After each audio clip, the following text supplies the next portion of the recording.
Let's go through a first impressions review of Lee Daniels' new 2024 movie, The Deliverance. The Deliverance tells the story of Ebony Jackson, who moves her family to a new home for a fresh start. But something evil is already living there.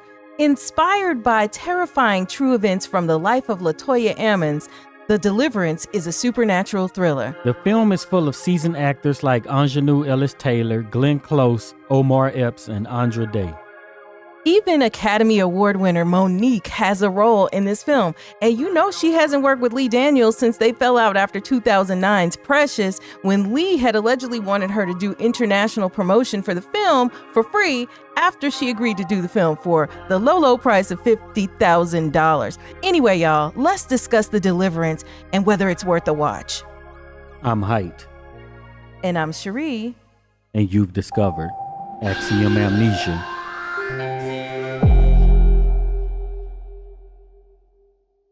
We want to thank all of the supporters who helped to make this video possible.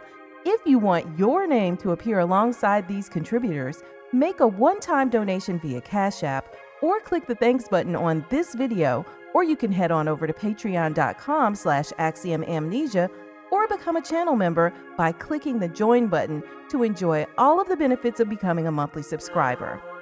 So as we mentioned, this is a supernatural thriller, and, you know, I'm sure that they made a lot of sense that they put it out, you know, before October. So maybe by October it could be big, but it's out on Netflix, actually.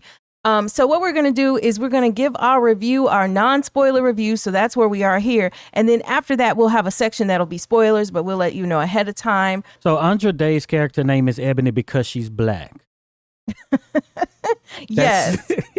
Yes. And, you know, the woman. So I'm always a little skeptical of movies, right? Because when it's based on supposedly or inspired by true events, and I'm sure there's a slight variation in the definition of what based on or inspired by means, because, you know, some of the stuff is made up, some of the stuff is true.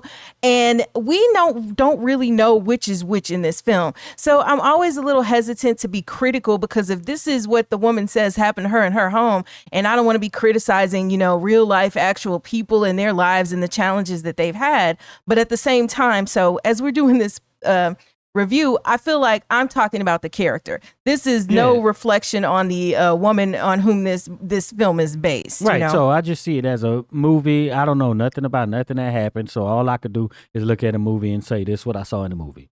Okay. So based on what we knew, you know, when we started watching it, was it what you expected it to be?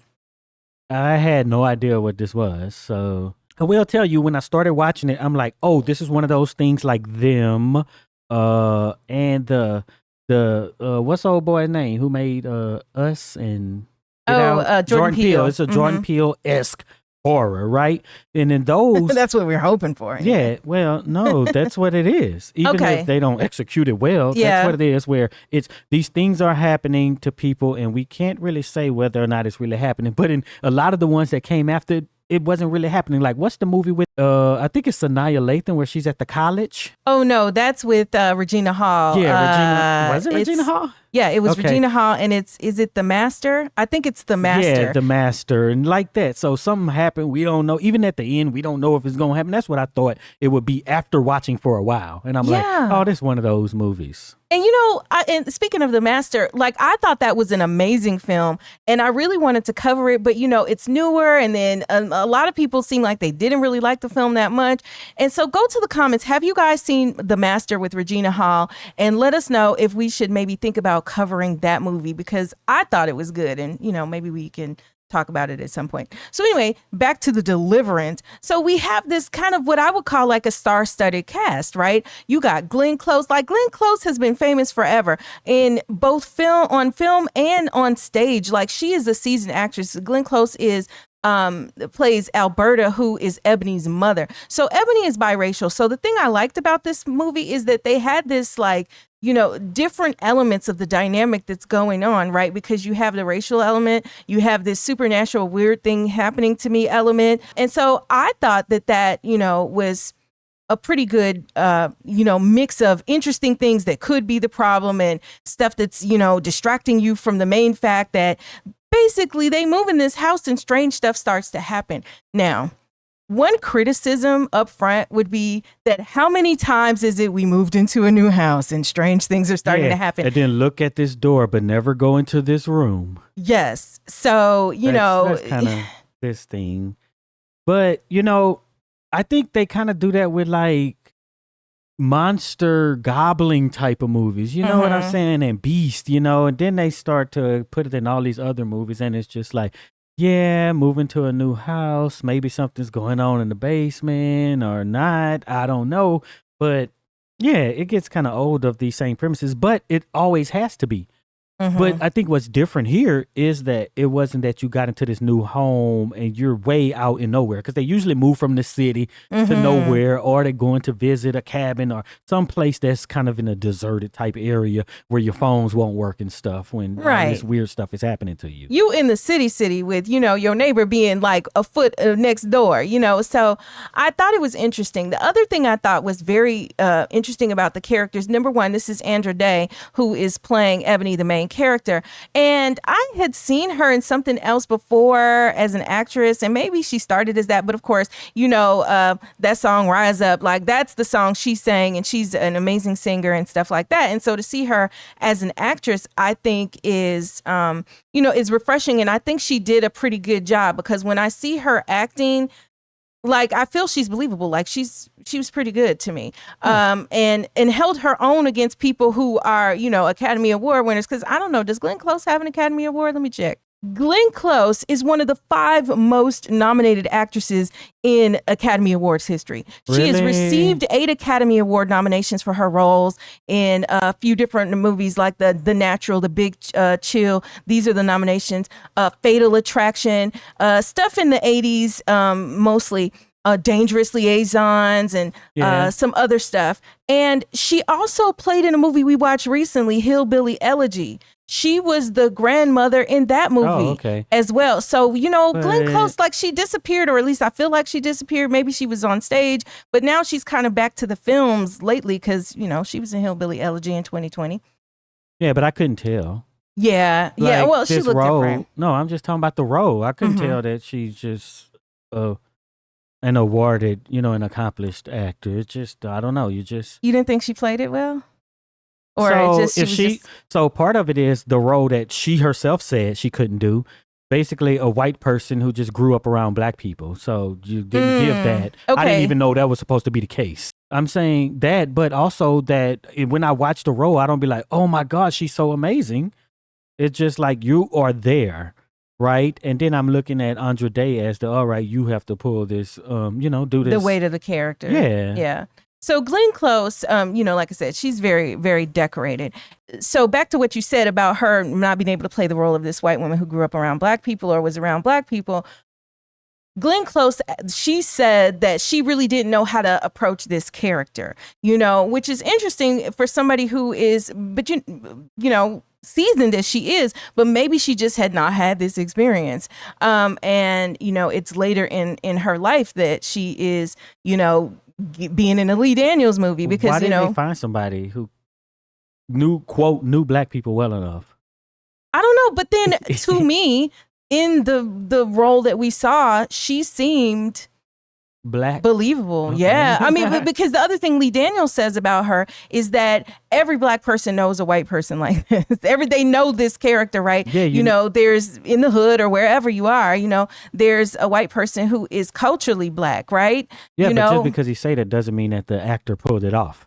Okay, and so my opinion is that she was believable in that role to me. I don't think she did anything or didn't do anything that made me say, because look, they had the wigs on her, like she was styled and walking around in a certain type of a way that made it clear that she was steeped in black culture. But there is this dynamic between her and her biracial daughter that goes on where they get into some of the discussions or where the daughter is really talking crazy to her. So I think Glenn Close did good in this role, but it wasn't like the main character. So she didn't have my whole focus, but I looked at her like she was wild, like just like, okay, this older woman, with a past and all of that, just an interesting character. And I wonder, was this part from Lee Daniels or what, or was this part of the original storyline? Was the original lady biracial or not?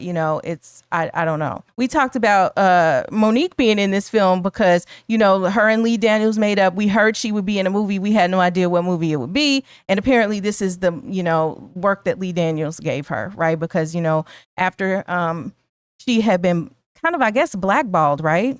Yeah, I guess you can say that. I guess in the black circle, I guess, maybe. But I think that's even still a small circle, but I don't know. So we really haven't seen Monique that much. So there was Demi Singleton, I believe her name is, who played the daughter. And I don't know, she was just styled like Keke Palmer in those earlier movies. So that's who I saw, right? And Anthony B. Jenkins, who played the younger brother, he reminded me of the boy in Us. You know what I'm saying? So it seemed like he was trying to pull characters so that, I don't know. They always try to make people look alike or pick actors who look alike and put them in other movies. I don't know why they. Well, like speaking of which, and he didn't do this, but of course, okay. So we know Lee Daniels did Precious, and we know that Monique played Precious's mama in one of the most notorious crazy mama scenes, in films ever, right? And then we saw in Divorce in the Black where the Bertrand's mother, I forgot her first name or whatever, and that is a Tyler Perry film where he chose an actress who basically kind of reminded you very much of the mother from Precious, who obviously was Monique. The actress played her. And in this, and I'm like, okay, so here we have Monique. And then in a way, like there's always this archetype of the Monique, right? There's this certain attitude and Monique has the attitude in the movie, right? Yeah. So you had Aunjanue Ellis in there too. Yes, she was. But one thing I have a problem with now getting old is that a lot of these actors, Omar Epps was in there, right? We see in our time, they would have major roles in all these movies. Now they're giving them these little supporting roles here and there. And I'm like, wait, what you doing? Omar Epps is supposed to have a bigger role. Yeah, he had a little side role. He was like the little, Monique need a bigger role in this. Aunjanue Ellis, they need to be, top billing on these movies. You know what I'm saying? And it's just kind of weird when I guess you could call a younger generation is coming along and they're getting those roles. And then the older people are getting those smaller supporting roles. But let me say, I think that this probably happened even when we were growing up in mainstream movies where, okay, so let's take... I'm saying it's me getting old. Yes. So this is an older movie, but one I think a lot about is Trading Places with Eddie Murphy, right? Okay, that came out when I was a kid. But the old guys who were like the rich guys, like they were famous, decades before, and they were in this movie later, which was, a big film or whatever. But the point is like, they're kind of these side people who are not playing the types of roles that they played when they were younger. And I guess maybe that is just aging in Hollywood, right? And maybe that's why Glenn Close had never really played these racially charged role of a woman like this who was, a white woman who was living in a black world. Yeah, you probably wasn't going to be in a black movie because they couldn't afford you and all that other stuff too, right? That's a good point. Now you're relegated to be amongst the blacks. I hate the word relegated there, but you might be right. You might be right. You're relegated. You might be right about relegated. You can't be having your butt on your back no more. Speaking of, yes, but somebody in the comments of one of the last videos said, I've been telling my kids that they got their butt on their back. And I said, well, Cheri got me telling my kids that, right? And I was like, really? It was my mama. And then we had this whole conversation because I said, Mama, guess what? The folks are saying you're saying, your saying is living on. Yeah. But anyhow, I'm just laughing because I'm like, that is very true. But Aunjanue Ellis, now we saw her play Venus and Serena's mama. We in the movie that Will Smith, got his Oscar for.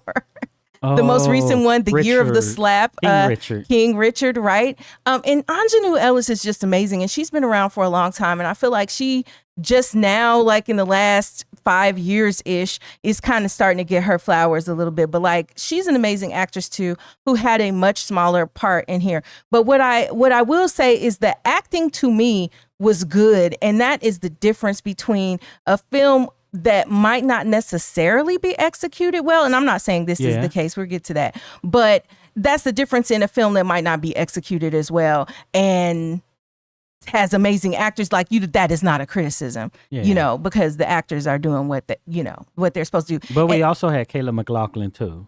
Okay. From Stranger Things, the least followed of the Stranger Things actors, so he's getting out there now. And I think he was in the Book of Clarence and some other stuff since then.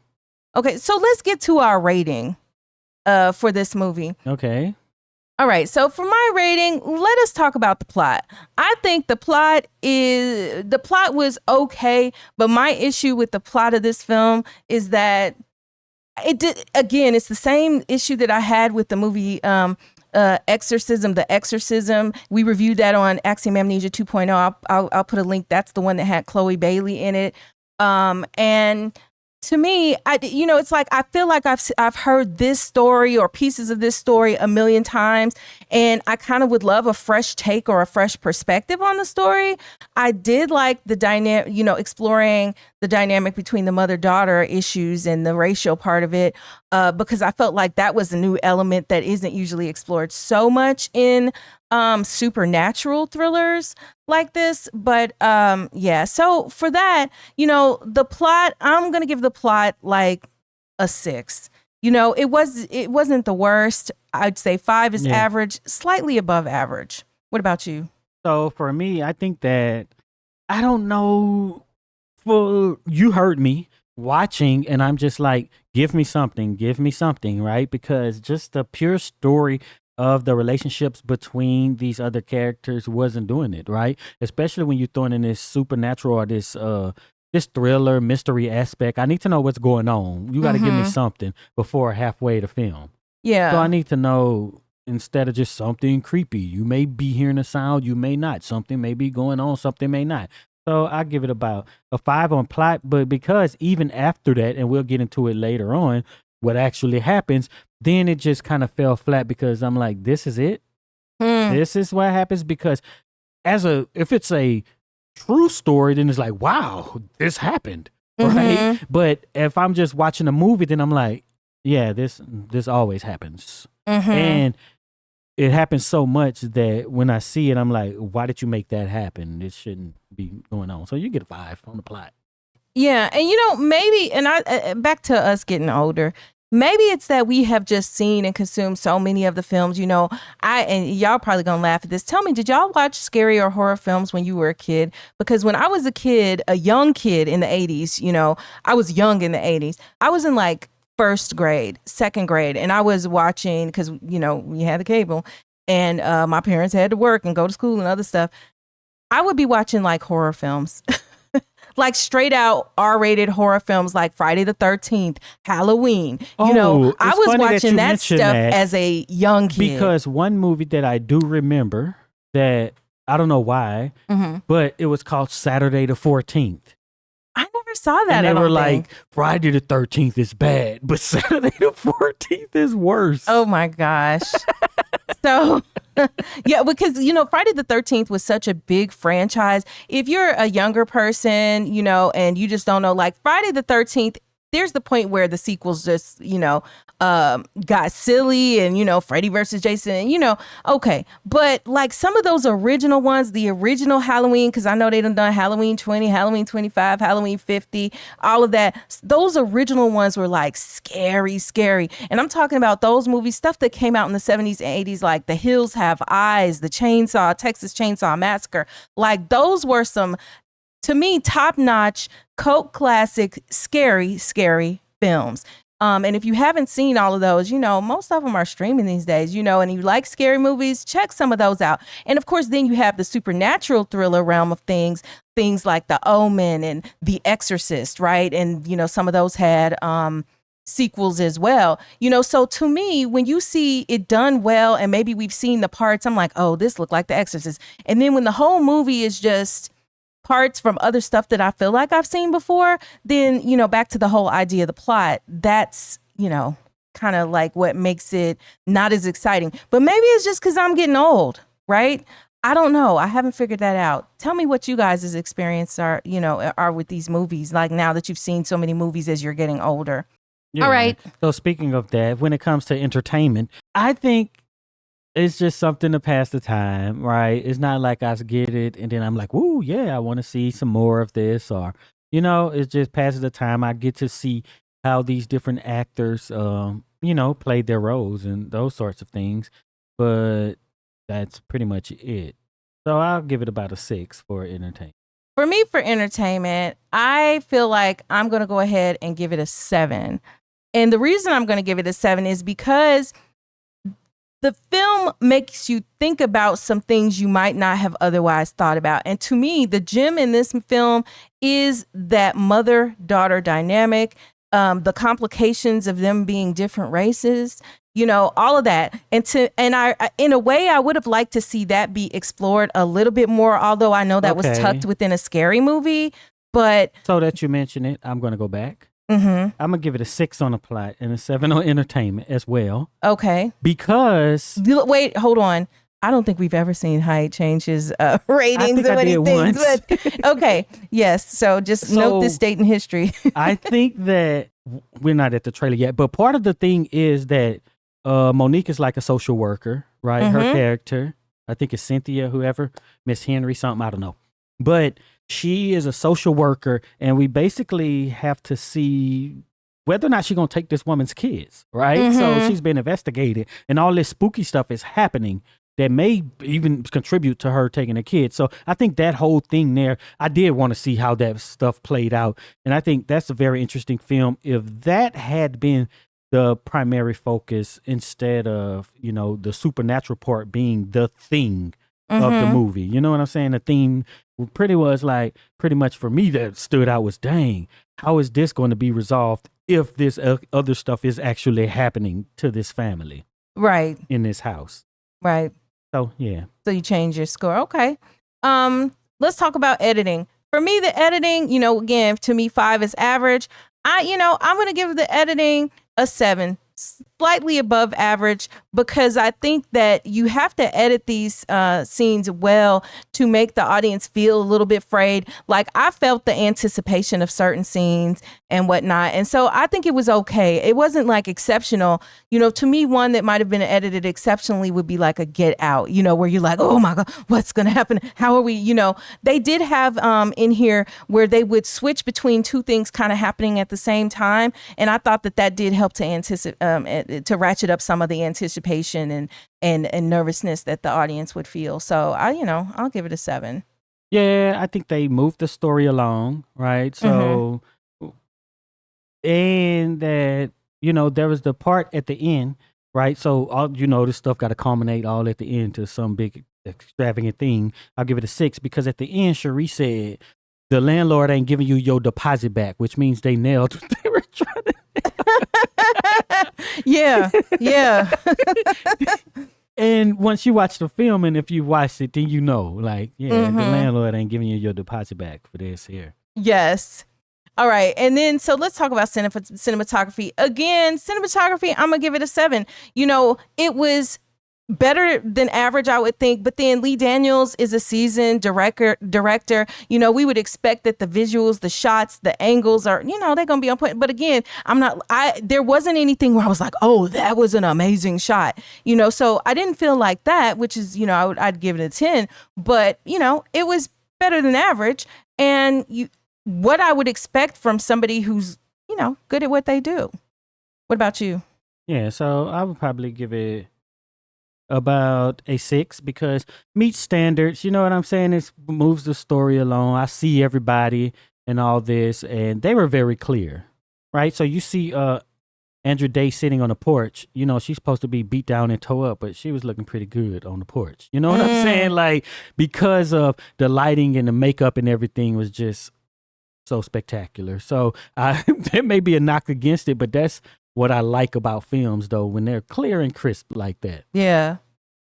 So for the sound, I'm kind of in the same category with cinematography. It gave me, the score was what it needed to be in order to make me feel a little bit of that tingly fear. And, it was all right. But again, it wasn't like I noticed the music. As far as the sounds that were, any ambient sounds, any, other just sounds from the environment or whatever. The sound was, of course, as you would expect to be, it sounded good. There was nothing outstanding about the ADR. Like we mentioned, the ADR is like when they're in louder environments and then they re-record the dialogue in the studio.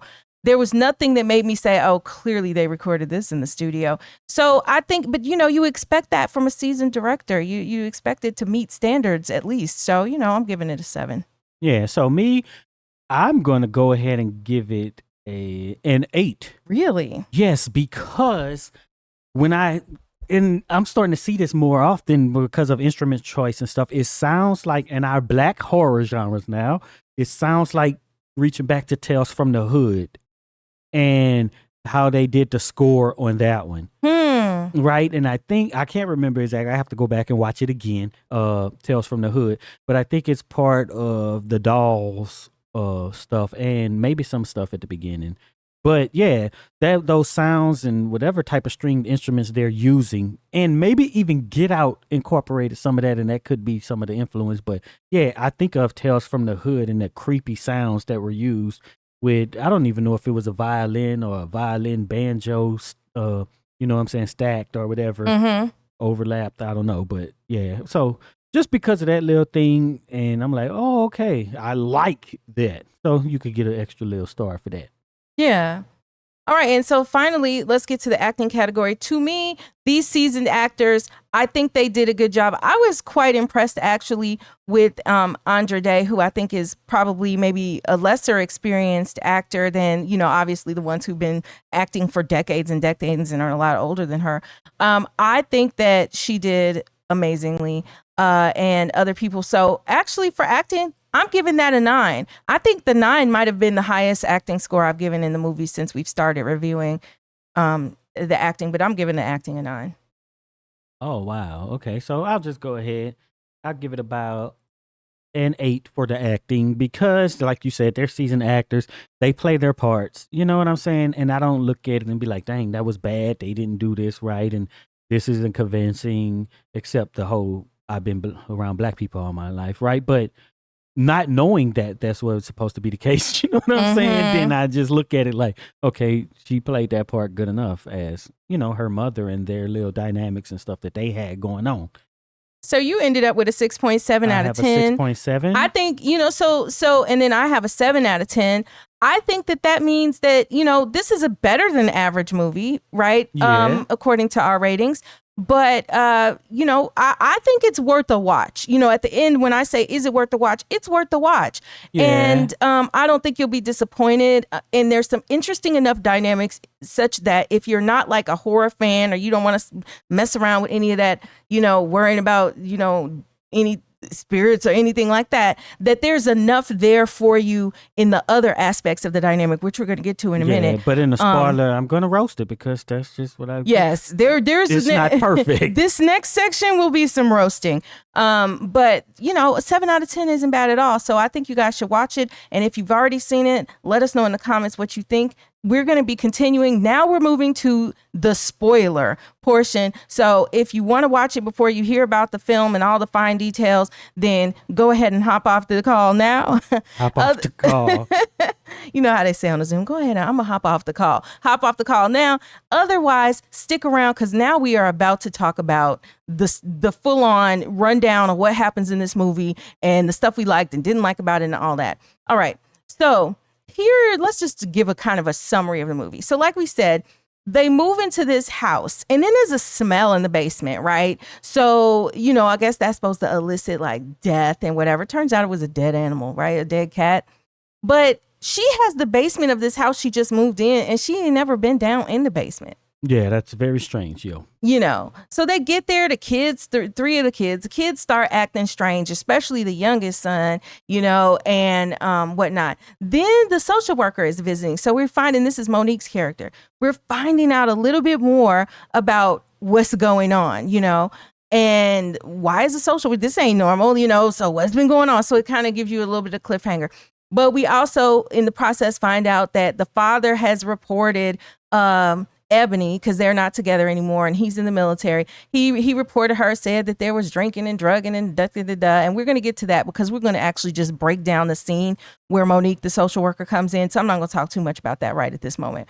But Ebony is basically has been an alcoholic and is recovered at times and whatnot.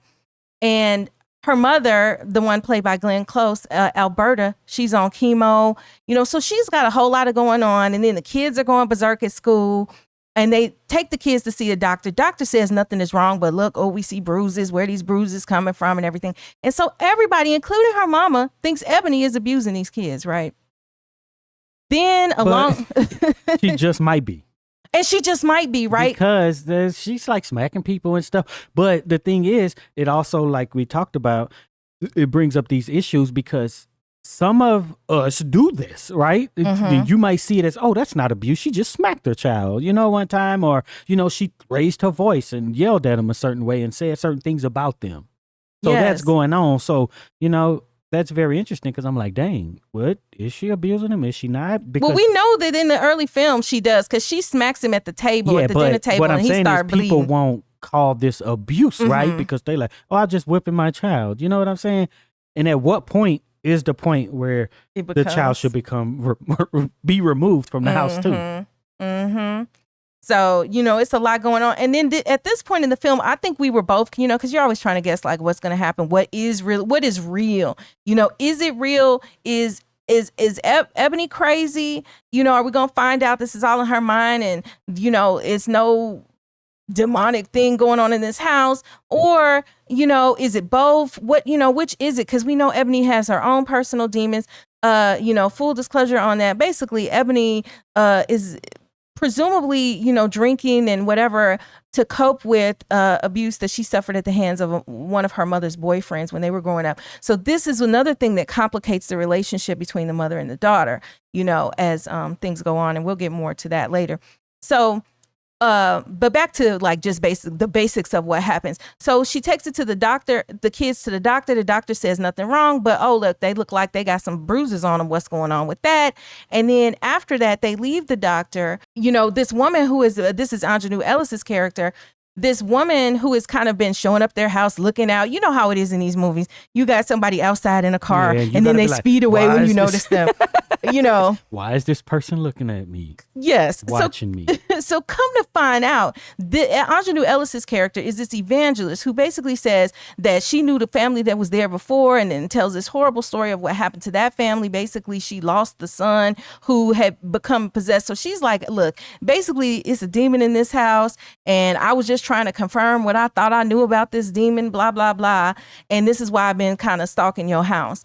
And and so, but she's like, basically she describes what we would know as an exorcism, but she calls it a deliverance because she's like, I don't need an intercessor or whatever, with The Exorcist. If you want to see a new exorcism movie with Chloe Bailey, we have that covered on another channel. Yeah. And so we'll put the link in the description. And so, she's like, I'm gonna have to cast this demon out of your house and whatever. So then, the kids, they're just basically possessed. So there's strange things that the kids are experiencing, strange things Ebony's experiencing in his house are all about, that this demon is in the house and whatever, and its possession. When the youngest son was like, there's a boy and his name is blah, blah, blah. And this is the same name as the boy Trey, who used to live in the house. Yeah, Trey. And, so it's like that kind of thing. Boys in the Hood or something. But so that happens. So one of the thing is, the grandmother, Glenn Close's character, she's all super religious and everything, right? But the daughter's not because she lost all that because of what happened earlier. Well, you know what I'm saying, in her life with the boyfriend or whoever, the mother's boyfriend or whoever, right? So basically to get rid of this demon or whatever, it's just she has to just have faith basically and pray the demon away. Yeah, but she doesn't have any faith, right? So she's like, I had asked, she'd asked God to help save her and then this bad thing still happened to her. So, she just doesn't have her faith has been lost because of this experience. And so, yeah. How true is that in so the problem is, when watching the films, we see the same thing over and over, right? But at the same time, we want them realistic, right? So is it that the things that happen to us, causation, right? An effect, what it cause an effect and all of that happens over and over. It's always the same thing, right? Something happened to you. I don't believe in God anymore because I trusted God and he allowed this same thing to happen. You know what I'm saying? Mm-hmm. Like basically that happened. You could see that in 1,000 movies. Is it because that's just done in other movies and the only way that a not good writer can explain things, or is it that that's basically what happens to people? Yeah. More often than not, and most of our experiences and stuff can just be explained a few simple ways. Well, and it's kind of like the same way, and maybe it really can be explained a few simple ways, actually. Yeah. You know, because when you think about like trauma that happens as a child, right? So, they fall into different categories, right? You got the abandonment, the parent isn't there, or the parent is there, or somebody else who's grown is there, and they're doing stuff to you physically, it could be in some manner, right? It could be just, or even emotionally, right? Because another interesting thing that we came across was this video, and I guess it's popular on TikTok right now, but I was watching a compilation of these videos on YouTube where people who are from African countries were explaining, like, from their culture, how, they felt that their parents had treated them, and they're labeling what some of the people have experienced as, abuse, right?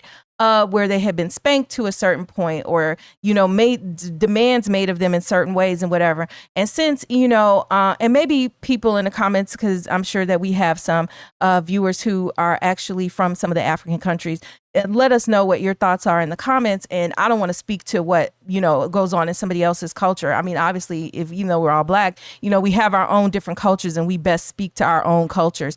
But the bottom line of it was, they're like, look, the generational shift is saying that, the whoopings I got, that's abuse. The different things you did to me, that's abuse. But I also think that in a different time, things were different. And I think in Black households, just, American Black households, I think that we see that shift, For those of us who are, older, we might have got spankings and whoopings and whatever. And the standard ones, I'm not talking about, you beat up to the point you got to go to the hospital and all that. I'm just saying standard corporal punishment as a result of disobedience, right? And people more and more people aren't doing that anymore. It is like judging judging previous generations doing what was acceptable at that time, which also was probably like the only thing they really knew how to do, right? Through the lens of whatever the current culture is and practices. And, that's a more complicated and nuanced discussion, but it's kind of along the same lines. So back to the idea that there are only like a few buckets of things that kind of lead to you being traumatized as a child or even into your adulthood, it's always got something to do with, I think, having a lack of control over just the most basic of things in your life. If you're a child, you being acted upon, in one way or another. And if you're an adult, like, you think of adult women who have been violated in some way, and men too. It's that you didn't get to say yes or no for whatever these things are that happen to you. And that is very traumatizing to people. And, so maybe the categories, maybe there aren't a whole bunch of categories. The details of the stories might differ, but the basics of it might really just kind of be the same. So back to Ebony. So, so they realize, hey, all of this is going on. The, kids are, going berserk. And so Ebony, at the same time, the youngest son and the demon that has possessed him basically kills Alberta, Ebony's mother. Okay. And then Ebony's like, okay, after this happens, she's trying to leave town with her kids in the car and everything. The kids looking at her crazy. And the other part is that they're possessed. So you just taking the kids and leaving is not going to solve it. And in the process, the oldest daughter, the only daughter, the daughter calls Monique's character, who is the social worker, like, hey, come get us. So then the kids wind up going into foster care. And long story short, Ebony busts out the foster care and, goes to try to save the son. Now, mind you, the son is, the youngest son is in full on possession at this point. He's in the hospital and he's doing everything that you see in an Exorcist type of movie, flipping over, contorting his body and jumping all over the place. Always gotta have the contortion. What is it with that? What is it with that? But that is the hallmark of these, demon possessed movies. And so, so she goes with the evangelist, Anjanou Ellis's character, and she breaks out the son out of the hospital where he is. And they're like, we got to do this deliverance on him. So then they take him back to the possessed house. Not to a church or wherever else, where you might have some more, positive power. You take him back to the, seat of Satan that is this house in the middle of the hood. Yeah, because it doesn't make sense, right? So the idea is that, there's a demon basically attached to this house and it's just going to possess everybody in the house or whatever, right? So a logical person would be like, well, I'll just leave the house. But it didn't happen like that because the demon was somewhere else and not in the house. So I don't know, like, you got to pick one for me, right? Yeah. So, but now we got to take this kid back to this house. I don't know, for offering a sacrificial offering back to this demon or something. But the demon is already possessed. All the children are possessed already, and they're not in the house. Yeah. So, but they got to take him back to the house to try to do this, to do whatever and get yourself killed, basically. And then I'm like, they didn't go over to Anjanou Ellis's crib. They go back to this because it's supposedly attached to the house. See, that's just doesn't make sense. So so they go and they're trying to do it. And then, of course, this is also the hallmark of these demon-possessed movies. The person, and usually it's a child, right, who is possessed, just like in the movie The Exorcist, where we see the little girl, her name was Reagan, and she was possessed, and she's saying all stuff, and her face is all jacked up. And, at one point, she lifts up her gown and showing her private areas. Something. She's peeing on the floor. It has to be sexual. It has to be that. So there is this is the real roast for me, because I'm like, okay, is this where Lee Daniels took artistic license and was like, because I just need to know, did this really happen in real life? So the team, and Anjanou Ellis is like, hey, the demon is gonna morph into people who it'll become a familiar spirit, and so the demon turned into, well, it was the little boy, but then it started to look like the mother, who now is dead, right? And so it's the face of the mother, but it's all jacked up because, she's possessed. You have to have pointy teeth. And she's got, pointy teeth and everything. And then she starts sniffing the air like she smells something. She's like, and then she looks around and she says in a, terrible demon-like voice, and she's like, I can smell your nappy pee. I can smell your nappy pussy.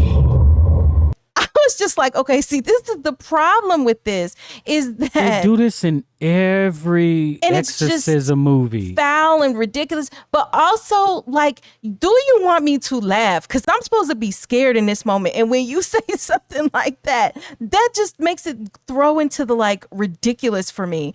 And I literally laughed in that moment and was just like, okay, now it's just stupid. It would be clever if it was, all right, she already had issue with her mother and her being white, right? And not being able to identify with the black daughter.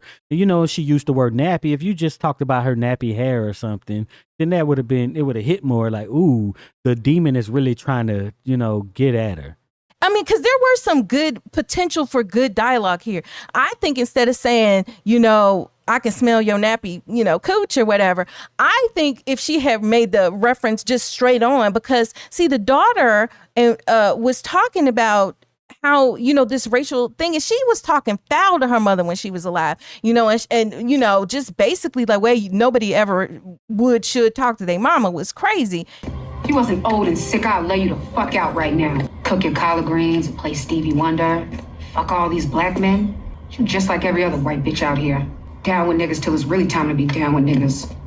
And so I feel like if the demon had flipped the same things she was saying to her mother back on her, but with the racial context, that would have been like, dang, okay, that is a demon, right? Instead, you went for like a cheap joke or laugh in here. And I don't know, did the studio make you change it? Because, sometimes the studio can't take that heavy stuff. I don't know. But they would love that for a white character to say something slick to a black character, I'm sure. You know what I'm saying? It may be a black person choosing, nah, we ain't gonna say that, we ain't gonna do this offensive thing. Other thing that happens in the film, so after that, they're going through this fight and everything is going on. The bottom line of it is that the demon winds up killing the evangelist and actually kills Ebony, and then she goes off to like this middle place, the sunken place. The sunken place. It does look like the sunken place. It really does, from Get Out. And Ebony then, sees her mama, and her mama says, talks to her, and then she comes back to life and she got faith now and she slays the demon, and then that's basically it. The demon is dead and the demon is gone. Sucked into hell. Yes. But Ebony still got problems because her kids are still in foster care. So, we kind of see the debrief moment at the end where Monique's character comes back to where Ebony's living, and she's trying to get her life together because she want to get her kids back and stuff. And, that's basically the end of the movie, where we kind of want to see them ride off into the sunset because, the family is reunited, everything. And in the true story, LaToya, who is, the woman that this story's loosely based on, she does get her kids back. So at least that part, the social worker interactions really did happen to this woman in her real life. And they showed the house, and they were talking about how the house was, I think it was torn down in like 2016, 18, but something. The spots still have weird stuff happening over there and stuff. So what if this was your actual life and it's just this entertaining thing that I watched, right? Because just because, like you were talking about laughing at that one line and stuff, right? If this was someone's actual life and this serious things happen, and is it the story of your kids and what happened between the mother and the kids, or is it a story of this actual demon was doing things, or could it be that the demon was trying to separate you from your kids and that sort of thing? You know what I'm saying? It's just like, but it's still just a movie for entertainment, because when most people see this, you're not gonna be thinking of, oh, this is somebody's life. This is a typical horror movie. And do I just get cheap scares, right? I want to be scared, so I'm gonna just watch something that was terrifying and actually traumatic to another person. Well, and would it even be better? Like, I don't know how the woman whose story this is, LaToya, how she feels about it. But on the one hand, I'm like, okay, maybe if you want to tell my story because some weird stuff happened to me, do I want to be attached to this project? Or can you just say, does it have to, you could just not put my name in it and say it's based on true, we see that at the beginning of films all the time, based on real events or true events. But once you showed the house and stuff, then you opening yourself to the lawsuits and stuff. So I don't know. She probably did get paid something to do this. So like if it happens to me, I might as well just take the money and then relive these traumatic events and have all my children relive it and all that. But other what stuff, about the stuff that is artistic license that didn't happen to me, or how they changed a certain thing? And like now, people think I'm a crackhead, but I really wasn't, or I didn't have a drinking problem. It was just a misunderstanding, and me and the baby daddy wasn't getting along. What if and that? And how at the beginning it looked like she was beating her kids, and it did. Well, right? I mean, and not only it looked like she was, she was and did. Were you beating your kids? Yes, and abusing your kids. So so there's that. But all in all, like I think it is worth the watch. So I know we had planned to break down the scene where Monique is the social worker coming to the house for a visit, but we don't have enough time. So what we are doing is we are making that available immediately to our channel members. We would love, a Patreon is preferred.